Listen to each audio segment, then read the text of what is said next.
Hello, everybody. Welcome to the CT Sports Town Show. My name is Christopher Saunders, and I'm pleased to have on with me the senior quarterback for the Ansonia Chargers on the football side of it. Matteo Sorrentino is with me. Matteo, I appreciate you coming on, man.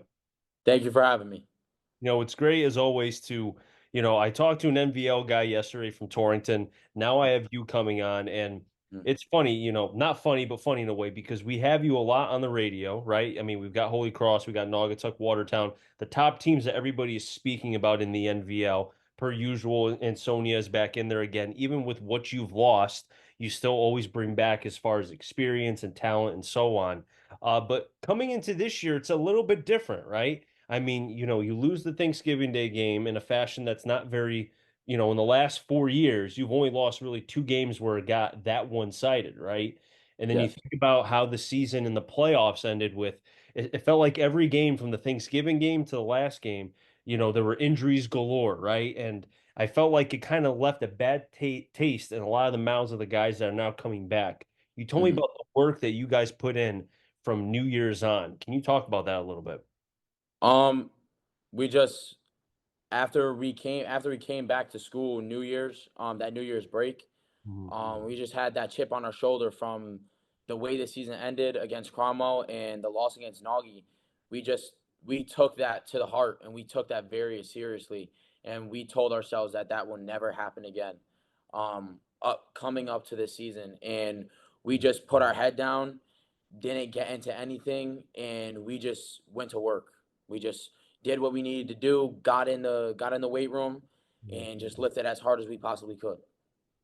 Talk to me about yourself, man, because, if I remember right, didn't you make a play in the championship game against Bloomfield that helped seal it for you guys a couple years ago? Is that right? Yes, I did. I came in I believe either the end of the third quarter or the beginning of the fourth quarter. I came in as a sophomore, Yes. and I made a couple plays here and there. I probably should have picked them. Should have picked a couple plays.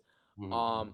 But I did get the deflection in the back of the end zone to seal it, so we could take a knee. I remember that even a couple years ago. The memory is still there. That's a good thing. Yeah. So for you, man, to be a part of that team, right? Because it's funny because that team the year prior to that, you know, again, was typical Ansonia. They had their wins, they got their thing. But in talking with Kaminsky and Romanowski and Cassetti and the guys, they said that they just felt like they were off. It was coming, between COVID and everything else. They Mhm. felt like there was just something off. And they said after that following year, so it was those guys' senior year, they felt like things were able to kind of turn. Do you feel like it's going to be like that for you this year? Because they were going into their senior year, right? So for you, things maybe potentially could be turning for you in the squad. What says you? Um, Definitely. Well, first being on that team, that winning that state championship team, Mhm. um, I definitely have learned a lot from them, especially Chris, Mhm. um, and Dave, and the captains, obviously, and Yeah. Romanowski. But they definitely taught me a lot about leadership, and playing that role. Mhm. Um, the the focus and the grind and the grit that they all had, Mhm. that from that past year, losing to Naugatuck and losing to Cromwell, um, that I seen that, and I was just amazed. Like, I was like, oh, all right, like, this is a serious year. So I kind of, it's funny, after we had lost to Cromwell, I kind of resorted back and I thought about what had happened 2 years ago, a year before that state championship, Yeah. and I was just like, let's redo history. Mhm. So I thought about that, and it makes me thinking about those losses, Mhm. even though I was not on the team. That loss right before the year of the state championship, that makes me mad, because those, I treat them like they're my brothers. Mhm. So just thinking that, and especially thinking of the year that we just had, Mhm. um, coming from that, I just got a chip on my shoulder, and I'm ready to conquer what's in front of us. Whenever I've talked to an Ansonia running back, again, I'm sure I don't know if the running backs talk and they're like, "Hey, why is this guy ask this same question?" Right? But it's an honest thing because Mm. when it comes to Ansonia, obviously the first thought is the running backs who have come from the Thomases to the 50 Dobbses that have played. And obviously the Cassettis, the McKnights, Mackay can go on and on and on. And I ask, like, there's so much pressure of just playing for Ansonia. Then Mhm. it's being the running back. And then it's the whole 20 questions or 20 whatever with that. But for you, it's a little bit different because the quarterback position may not get talked about as much as the hogs up front and the running back. But you have the most important job because you're the orchestra of this entire offense. A lot of times it's more running. Sometimes you guys will occasionally throw, but it's like you got to make sure the pitchers are good. You got to make sure everybody knows where to go. So for you, how are you able to handle that pressure? Because now you're going into your senior year and another year under this offense.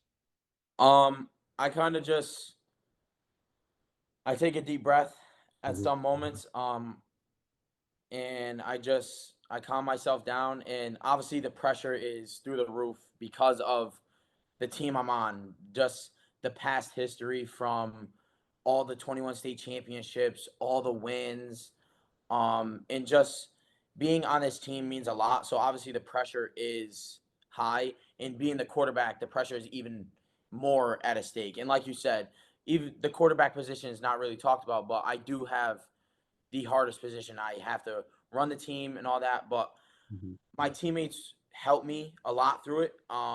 Even when I'm in high pressure situations, they go, "All right, Mateo, let's relax here. Like we're good. Just focus." They help me a lot. My coaches definitely help me a ton.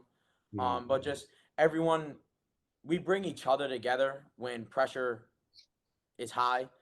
So it's not really just me that has all the pressure. It's not the running back that has all the pressure, the defense, all that. We feel all the pressure together. Mhm. And we conquer that and we succeed from that pressure and we help each other through it. The one thing I noticed, and I only saw you play live in the game against Naugatuck. So again, I'm sure this could probably be turned a little bit, but I noticed the game against Naugatuck, when you were on script, right? Your throws were accurate. It seemed like things were going. But when you were off script, you had to ad lib. You kind of had to move because obviously things were coming in. You're trying to make the plays a little longer, give your wide receivers, tight ends, and such time to be able to get open. I felt like then that's when things kind of started to get awry a little bit. The throws were not as crisp, and that could have been obviously the conditions because it wasn't warm out. Obviously, there were other factors too.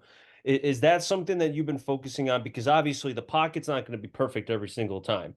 Yeah. No matter how great your offensive line is in high school, there's always going to be times where guys are just not having a good day, the whole nine, the defensive coordinators knowing how to be able to attack. Have you Mhm. been working on the ad-libbing and out of script plays at all? Um, we have been working. I've personally been working. I've just been perfecting my craft, doing as much as I possibly can to get better. But we've just been doing what we need to do to get better. Mhm. Nothing in particular, just head down, get the grind, get better, and just look what had happened last season. Mhm. And we go through everything and we write down, okay, this needs to be fixed, this needs to be changed, we need to work on this, and we pinpoint our where we need the most work on, and we just get to work and we do what we need to do to make that better. What are some things within your game that you have worked on now coming into your final year of high school football? Um, Kind of just definitely like you said, on script, the passes were accurate, and obviously when I need to roll out all this and that, you obviously on paper they weren't too good. I definitely have been working on those. I've been working on really everything that I personally thought that I need to work on.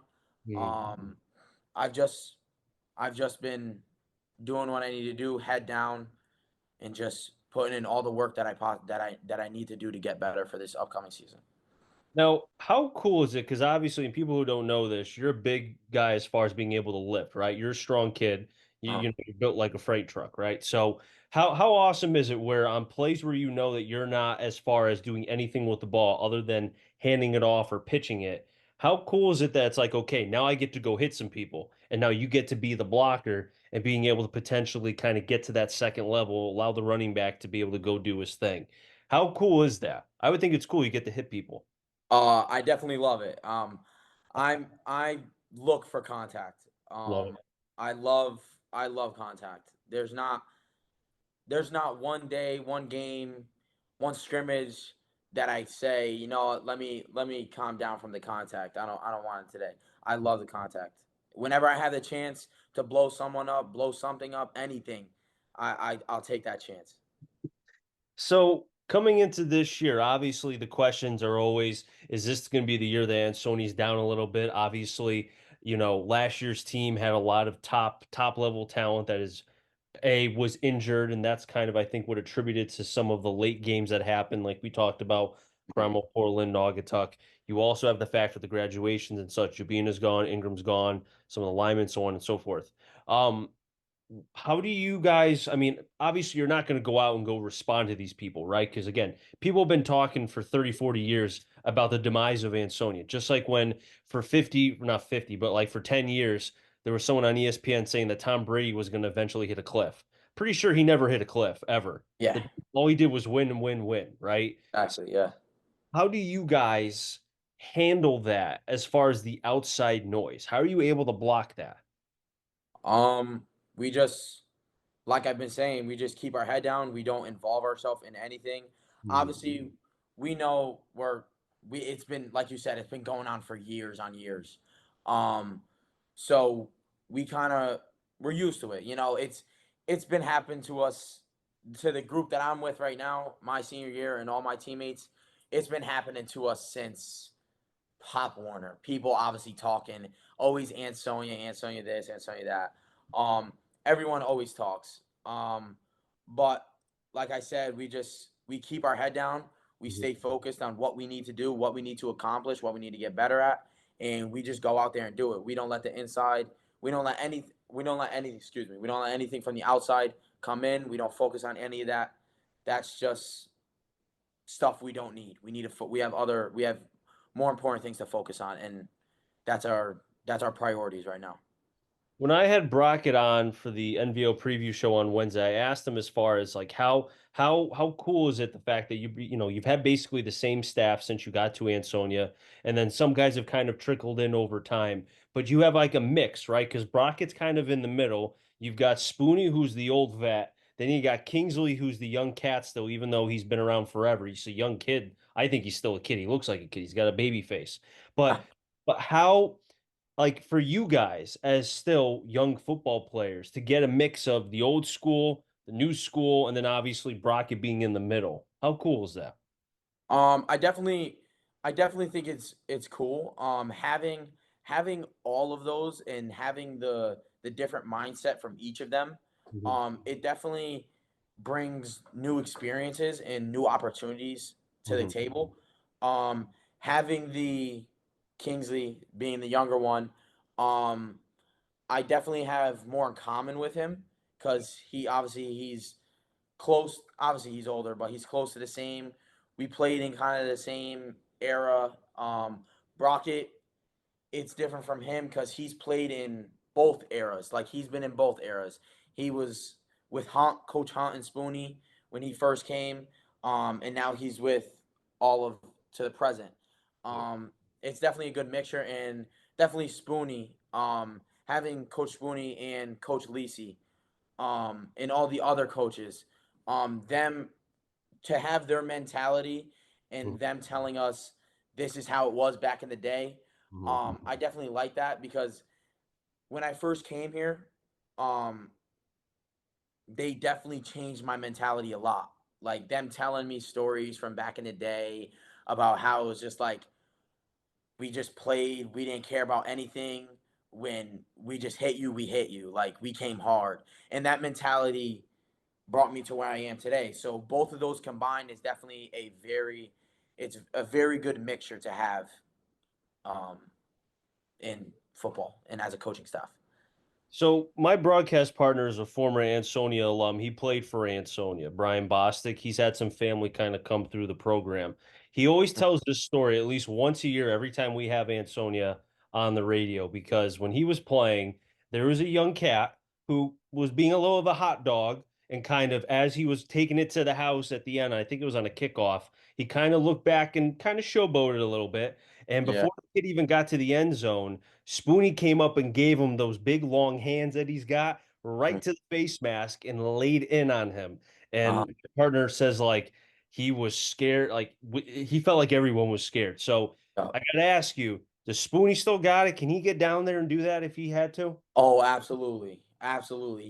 He's done it recently, but we know now as us as seeing it from past, we definitely know not to do Yeah. those things. We know if we score, just score, hand the ball to the ref, get back. If you're on field goal, you get the field goal. Just we don't mess around. We're straight to the point when it comes to playing. So, Smart, smart kids. You're good on yeah. that. And that kind of leads me to my next point because another thing that has always been the jump off point for me for Ansonia when I watch them. Now, obviously, there's been years where you're not, the fumbles are a little bit high. Maybe the special teams is not as great, but that happens always. There's always going to be some of those wonky years. But you guys do the little things as far as punting. You do punting very well. That doesn't happen a lot in high school. You guys have had kickers from all the years that I've been able to, broadcast games since 2018. You've had kickers, right? So how, as somebody who's a quarterback and kind of sees things from a full perspective here, to see that, that's got to be, you got to have respect for that as far as seeing that point of view. You know what I mean? Yeah, I know what you mean. Yeah.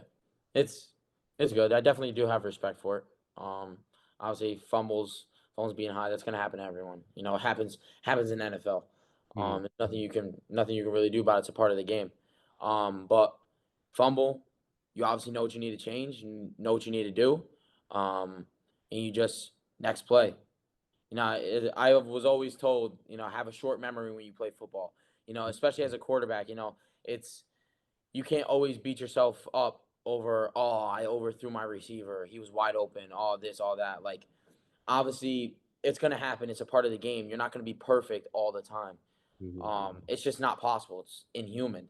Um, so, I just always just, I definitely respect it a lot. But just, like I said, just next play, short memory, and all that when it comes to incidents like that, like you said, fumbles and all that. So you have scrimmages coming up pretty soon, I would assume. I know some teams have some coming up as soon as Wednesday, and I know it kind of switches depending on what you have going on. Mhm. Um, I mean, how are you guys excited to now you get to go out and hit other people rather than hitting your friend? I mean, are you kind of getting juiced up for that or what? Uh, Absolutely. The team is through the roof excited to go out and play. We've been waiting for this moment, and I always tell them, I'm like, last season, like, take that to heart. Like, what had happened last season is it. I mean, short memory. Like, forget about it. Like, it's last season. It's the past. But keep it in the back of your head. Like, we are never gonna let this happen. And I always tell them, I'm like, when we go out on that field against somebody else, Mhm. you show them what Ansonia football is about, and you do what you need to do, and you show them how we're gonna be this season. And everyone on the team, from all the younger kids to the older kids, the seniors, and all that, we're Mhm. all super excited to be on that field and actually go and play an opponent for the first time since last season. Give me some cats. Give me some guys that I need to watch for because, like I said, I have you guys a bunch on the radio. Who should Mhm. I be? Obviously, I know about you, so that's one. Give me some others that I need to be watching for. Definitely watch for Quintez, obviously. Yep. Quintez, Romeo, out of the skills, Romeo Charles, Jazari Lawson, um, Chase Antrim. What else we got? Offensive line, Jacob Romanowski, Jaden Whittle, Aiden Mercers, Curtis Centra, um, basically all my offensive line, Jaden Santa Maria. They're those five guys right there they are dogs. Like, I love them. I trust them with my whole heart. I definitely feel safe behind them. But those are some good people to look out. Dion Newton, look out for him. We definitely have some dogs this season. It's funny because the names that you were saying as far as the skill positions, going back a couple years, it's like that crop of kids are now gone. They've graduated. And when you say those names, it's like, okay, who's that? Who's this? Who's this? And I think that's the I always find that part about high school sports intriguing because you may not know the names now, but you will by week 4, 5, 6, whatever. And I think that's whereas in pro sports, you know the names, obviously. Currently, you know about the Jordan Loves, the Dak Prescotts, Zeke before was canned 2 years ago, the whole nine. You can go on and on and on. But when it comes to high school sports, every single year, you just don't know who's going to pop and be that surprise or who's going to make a name for themselves. You know what I mean? I think Yeah, that's the cool thing, you know? yeah, it's definitely very cool because, like, you go into it and you're like, "Oh, wow, who's that guy?" Like, I never even thought of that kid. Like, you would have never even thought. Yeah. I know, I But agree with you. And also, too, real yeah, quick, too, on the offensive line part, big fan of Mercer. I like his game. I know he got hurt against Naugatuck. And mhm, again, him being hurt played a big factor because then I could tell that the D line started to press a little bit more. But uh-huh, what I've seen from Mercer over the last couple of years, he's an impressive kid. And obviously, he's a big boy, but I yeah, like his game a lot. Him and Romanowski, too. yes, they're definitely, them two are definitely when they get on the line, they're maniacs. You Oh, yeah. know, when they see you, they're like, "I'm gonna run you over," like Yeah. pulling Yeah. everything. They're like, "Oh yeah, like you're gonna get hit," and they're I love having that because they go from calm 1 minute to I'm gonna destroy you. Like I love having that, and I those two I trust. I trust all of them, but those two I trust a As lot. Brockett told me, there's not a lot of freshmen that start for Ansonia. Romanowski started as a freshman. That's Yes, all that's got to be known as far as how good he was and is at that time. You know what I mean? yes, he's definitely Ronowski is definitely a dog. Like he's very good. He's grit, anything. Like he puts when he needs to put the work in, and he Mhm. like, and we tell him, "Come on, like let's go." He's all right. Let's go, and he's down. He's down for anything. He's ready to go at all points, all moments. It's good to hear, man. But hey, Matteo, we're running out of time. I really appreciate you coming on. Best of luck this season. I'll be seeing you guys throughout the course of the season. So I'm looking forward to it, man. It's going to be a lot of fun. Absolutely, absolutely. Thank you for having me. Always. To wrap things up here in the CT Sports Talent Show. As next time, stay safe. Mary CT stands to connect talent. Enjoy find them all. Enjoy this your day, everybody. And be